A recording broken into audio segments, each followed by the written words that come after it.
I support. Aye. So, Honorable Speaker, thank you very much for indulgence, and therefore I wish to reply as follows. First and foremost, let me thank my colleague, honorable members, from across the political divide, for having supported this motion almost unanimously, for having lent your support to this motion without exception. All of you who have been able to speak to this motion have actually supported it. And that is very, very encouraging. I cannot forget to thank the leadership of the two coalitions out there for having appealed to their members, for having encouraged their members to support this motion in the manner they have done. That is the spirit in which this country needs to move forward. A country that speaks to itself, a country that speaks within itself, is a country that prospers. Secondly, Mr. Speaker, now it is the duty of this House again, if and when we pass this motion, because I'm sure we shall do so, by way of voting, what is going to remain is the processing of the legislative proposals that are attendant to this NADCO report. My plea is that the processing of those instruments needs to be fast-tracked. Mr. Speaker, as we speak, it is really disheartening that because of the dysfunction of the IEBC, the great constituency of Banisa in Mandera County is not represented in this House now for almost a year. And they have not had the benefit for their representative to contribute to such an important motion. That for sure marks a turning point in the political history of this country. So how I wish that we would fast track the processing of these legislative proposals so that at the very least we have a reconstitution of the IBC in the manner that has been provided for in the NADCO report, so that the IBC can be able to undertake its constitutional mandate, can be able to execute its mandate within the timelines that's provided for, especially the holding of by-elections, the conduct of by-elections, both at the constituency and at the ward level. A number of wards are actually also vacant as we speak, because they are missing the ward representatives. Honorable Speaker, a lot has been said about the not more than two-thirds gender principle. The last time by my friend, the Honorable Lesuda. Honorable Speaker, I want to reiterate what I said when I was seconding this motion. That because of the timelines and in the wisdom of the NADCO, it was recommended that the multi-sectoral working group that was dealing with the not more than two-thirds gender question be allowed to conclude its work within the time frame that it had been allocated. And that whatever recommendations shall emanate from that multi-sectoral working group shall form part of the NADCO report, regardless of when those recommendations will land in this House. That is the principle. It may not be apparent on the face of that report, but that is the principle. The spirit of the NADCO report is that whatever recommendations that multi-sectoral working group shall come up with shall form part of the NADCO report and shall therefore be treated in the same manner the other recommendations of the NADCO report are being treated. That should actually give some comfort to our colleague, lady members of parliament, and indeed the women folk across the country. Okay? 2,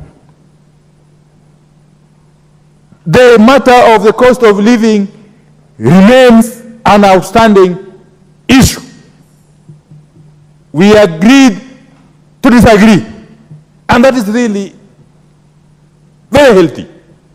We agreed to disagree within NADCO, that the matter of the cost of living be left pending, since there was no consensus. There are the mere sides progressive recommendations or proposals were shut down. And therefore, we left it to the Kenya Kwanza side, which is in control of the government, to see to it that they reduce the cost of living. I'm hoping they will do so, because otherwise this is a ticking time bomb. This is a ticking time bomb. I can see manipulation of the exchange rate through manipulation of the Eurobond. That is a story for another day. I'll be coming back to deal with it later. I hope you will be able, Kenya Kwanza, to deal with the cost of living. Otherwise, it will consume you. It will consume you in the fullness of time, Honorable Speaker. So finally, as I conclude, just add my minutes, I finish. Let me say that God has been very kind to this country. To conclude. God has been extremely kind to Kenya, because every time we are on the verge of falling into the precipice, the Almighty God has always pulled us back. And we must get the learning from this. Getting into dialogue with your political opponent cannot be a sign of weakness. On the contrary, it's a sign of strength. If you can dialogue with your political opponent, it shows that you have got the strength and the... Order, the Honorable Member for Wandayi. Honorable Speaker, is the minority leader in order to mislead this House that there is manipulation of the exchange rate? He should table evidence to that effect or withdraw. The Honorable Wandayi. Order. The Honorable Mbadi, order. The Honorable Wandayi, would you substantiate that? You know, if I have in argument. No, this is not, this order, order. Order. This is a matter of grave concern to the public. And so you just can't get away with it like that. You either substantiate the manipulation of the currency or you withdraw that statement. Honorable Speaker, I think in this House, and me and you have been lucky to be here for some time, since 2013. It cannot be out of order for a honorable member to express his opinion about what is happening in the exchange rate market. It cannot be out of order. My opinion is that the current movement in the exchange rate is as a result of manipulation, and which is tied to the Eurobond. That is the Honorable Wandayi. Yes. As President Officer today, I insist, because this is a matter that is concerned to the public, you know that, and you know the impact of your statement. So you either table evidence to that effect or you withdraw that statement. I will ask you, Honorable Speaker, to indulge me and allow me to bring the evidence, because I don't have it here now, to bring the evidence at the soonest possible time. If you don't have I could bring it on Tuesday this week at 2:30 p.m. If you don't have the evidence, you know what our rules say. No. Order. What our rules say, as you alone is responsible for the truthfulness of the statement that you make on this floor of the House. So if you don't have that evidence with you, I would request you proceed and withdraw the statement and proceed with concluding it. It's in hard form, and I didn't carry it here. And I am saying that if you gave me time, I would be able to come and substantiate with documents. Is that too difficult? I order you, Wandayi, withdraw your statement that the currency is manipulated. If you don't have that evidence now, I order that you withdraw that statement. What I will do, Honorable Speaker, to make the matters easy, is to suspend my statement for now and allow me, when I come back on Tuesday at 2:30 p.m., I'll come back here with a load of evidence, if that could suffice, Honorable Speaker. Go ahead and suspend it. Fine. I hereby suspend my statement that the exchange rate is being manipulated until I am able to carry the load of evidence and bring it here to substantiate what I've said.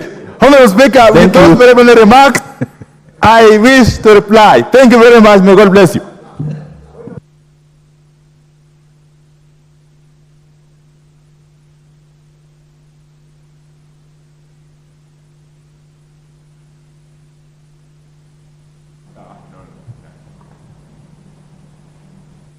Would you come on the microphone? A point of order, Mr. Speaker. I rise pursuant to standing order number 53, 3.